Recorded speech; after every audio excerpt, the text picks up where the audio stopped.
Welcome back to Outdoors with Larry Ray on 790 The Bet. Brought to you proudly by the Tennessee Wildlife Resources Agency and Wally Hatchett's Comfort Food and Drinks at 6439 Summer Avenue. Hey, welcome back to Outdoors with Larry Ray. We're still trying to hook up with our good friend John Berry over at the North Fork of the White River, and hope to get John. If we don't get him on this week, we will reschedule him. But I know, Ron, that you mentioned earlier we're coming into May, which is a really great fishing month. I've talked to Cody Rodriguez up at Reelfoot, Billy Blakely, and they're really watching that moon phase. And a lot of folks have asked me, from you, Ron, what does that moon phase explain to our listeners a little bit about the moon phase and what it means to fishing? Well, the moon phase is really 2 good weeks in a month in moon phase. That's the full moon and the dark moon. And they're about 2 weeks apart. And believe it or not, a fish will spawn on both times of the month. You mentioned that earlier. Now, a lot of folks are saying, what did you say? Because most people think they're only going to spawn once. But no, twice. A lot of times twice, yeah. And you know, there's the dark moon, which is about 2 weeks after the full moon. Okay. And, all right. You know, it's a great time to go fishing also. And here, we're within a couple of weeks. The brim are starting to get shallow, and they're going to start thinking about getting to spawn. Water temperature has to be about 68 degrees before the brim really get shallow and wanting to spawn. And in some of our area lakes, especially your smaller lakes, that temperature is almost there. I have seen some brim hitting on my worm, believe it or not, when I'm bass fishing, 2 to 3 feet deep. That tells me that they've started moving. But they'll spawn on the very first full moon. I think that there will be some that up spawning in May because the water temperature is in the upper 60s in some of the lakes here and lower 70s. I mean, touching 70, 71 degrees. And then they will go in and they'll also spawn, especially the brim, on the dark moon. And, you know, the moon phase is, but, you know, if the lunar calendar tends to follow that. And fish tend to feed, you know, you have a major feeding period and a minor feeding period. And during the major, I'll give you what I look for when I go fishing. As I'm traveling down the road, going to my fishing spot, I look at wildlife, and I look especially in fields where there's cattle or horses or something, and see what they're doing. Are they up feeding or are they laying down? Well, fishing is the same way. If the cows are laying down, the fish aren't biting very good. You know, it's all natural. It's all natural. The only animal you can't use that as a judge is a goat, because goats eat 24 hours a day. I swear, they don't. Oh my! But if you see cattle that aren't grazing and you get on the water at the same time, the fish aren't eating very well. Yes, you can catch fish. It's going to be a little bit slower, but those are all. If you look at your Solinar calendar, you'll see that pretty well matches up. Well, I know with the paper when I was an outdoor editor, man, if we did the fish report, if we left out the Solinar tables, people would go nuts. I mean, because a lot of people people still watch it, and you know, Russ Bailey was talking about apps. There are apps out there now that you can use, and they don't even. What that tells you, I have an app on my phone, and based on the time of the day, it tells me how good the fishing is by the number of fish that's on the app at that time. And it goes from 1 to 5, 1 being not very good, 5 very good.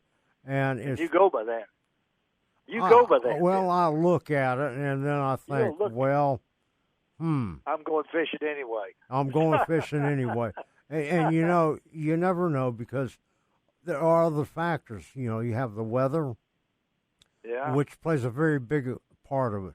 If you have a high pressure system on you, your fishing is going to be slower. That's right. Low pressure is good fishing. High pressure is like a day after a cold front comes in and you have bluebird skies. That's it. Yeah. It tends to be slower. But the tip I will give everybody on that bluebird sky after a cold front, fish cover tight. Whether that cover is rocks, wood, or grass. Wow. That's where the fish are going to be. Now, the fish will be like bass and crappie. They're going to be in the middle of the bush and not on the outside of a bush on a crow front day, on bluebird day. Amazing. They feel much more secure, but you can still catch them. Well, what about the wind, Ron? We talk about that. I've heard fishing, winds from the east, fishing the east. You heard that, Ron. I mean, there's a good reason for that. Typically, when you have an east wind, you have high pressure. Okay. And that goes back to saying the fish don't bite as well on high pressure. When the wind's out of the west or out of the south, you tend to have more low pressure. And the winds out of the north tend to be high pressure because it brings in cooler weather. And winds out of the west, fishing is the best. Yeah, and I also think out of the south it's the best too. And yeah, but I'll tell you, from now until fall, late fall, right? Whenever you have any kind of wind, fish the windward bank. Fish the windward bank. And there's a couple of reasons for that. One, it'll blow your bait fish into that windward bank, because the bait fish go to windward banks to eat their plankton and insects or whatever the case may be. And so the bait fish is going to be, that's the lunch wagon for the fish.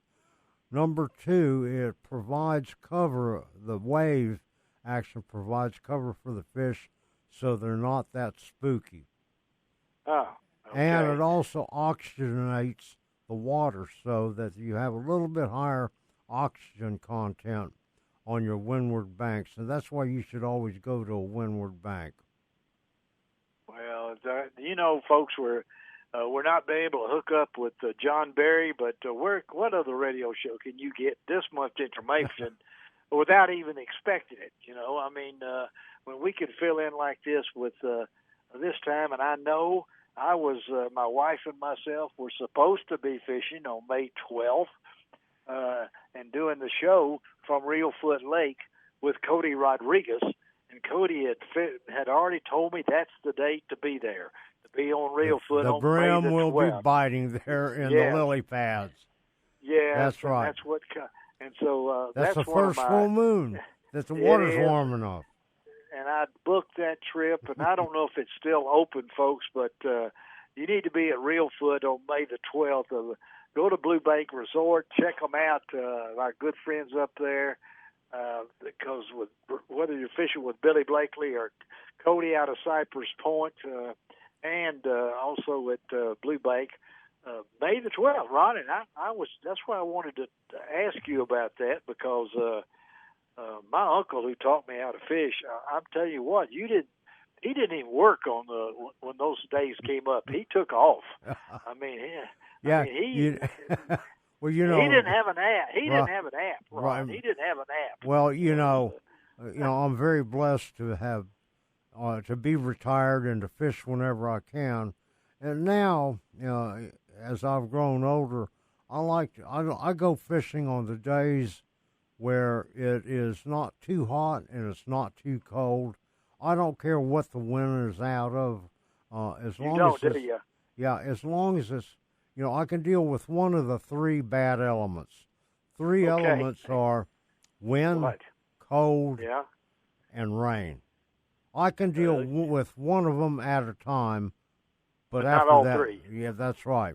And so, and also, Ron, hold on now, because you also you don't deal with the clock either. I mean, everybody wants to get at the lake at 6 o'clock. Ron Wong waits till the fish wake up like he does, and the man catches fish. So, folks, I'm just telling you, I don't know how much time we got left in this segment, but this has been a fun segment We're for good. me just to listen Yeah. listen to Ron and explain that to us. And Larry, bonus. Larry, I have to tell you, my philosophy in going fishing is the fish will be there when I get there. I think it's gonna be on Ron's tombstone. The fish will be there when I get there. Yeah. Because and technically I love that atmosphere and everything. And I will say though, the first time I ever fished with Ron, it was like 104, and he caught a fish on the first cast. I was just blown away because of this. But anyway, this is good stuff. Fill-in stuff, so to speak, on Outdoors with Larry Ray. How much time we got left? All right, well, Larry, we're getting ready to take a break. And, let's take a break here. Let's thank real quick our friends in Brownsville on 95.3 FM or AM 1520, and also 105.1 FM in Jackson. We'll be right back at Outdoors with Larry Ray.